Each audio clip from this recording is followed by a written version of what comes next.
এবং বেসরকারি ক্ষেত্রে যে সমস্ত এজেন্সিরা হাজির বহন করেন তাদের মধ্যে অনেকেই ভালো এজেন্সি আছে, আমরা তাদেরকে প্রশংসা করি। কিছু হাজির এজেন্সির পারফরমেন্স ভালো নয়, এগুলোকে আমরা বিভিন্ন ক্যাটাগরিতে ভাগ করেছি এবং যাদের দুর্নামও রয়েছে তাদেরকে আমরা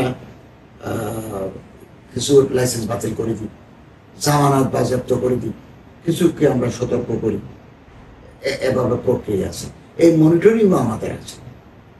হাজিদেরকে সেবা দিতে পারে না, হাজি আমাদের কমপ্লেন করছে যে এমন এক জায়গায় রাখছে সকালবেলা লিফট চললে বিকেলবেলা বন্ধ হয়ে যায়। সেক্ষেত্রে আমরা তার বিরুদ্ধে অ্যাকশন নেওয়ার ব্যবস্থা আছে। এবং এবার আমরা এজেন্সিদের ডেকে আমাদের মন্ত্রণালয়ের মাধ্যমে ওনাদেরকে জানিয়ে দেব, আমাদের গাইডলাইনটা জানিয়ে দেব যে আপনারা হাজিদের কষ্ট দেবেন না, হাজিদেরকে ভালো ট্রান্সপোর্ট দেবেন, ক্যাটারিং সিস্টেম যেটা আপনারা করেন একটু ভালো খাবার দিবেন, অসুস্থ হলে চিকিৎসার ব্যবস্থা করবেন। এই একটা গাইডলাইন আমাদের আছে। এই গাইডলাইন যারা ফলো করবে আমরা তাদের প্রতি আমাদের কৃতজ্ঞতা থাকবে, আর গাইডলাইন যারা চালাতে ব্যর্থ হবে আমরা তাদের বিরুদ্ধে সামনে ব্যবস্থা নেব, প্রশাসনিক আইনানুগ ব্যবস্থা নেব।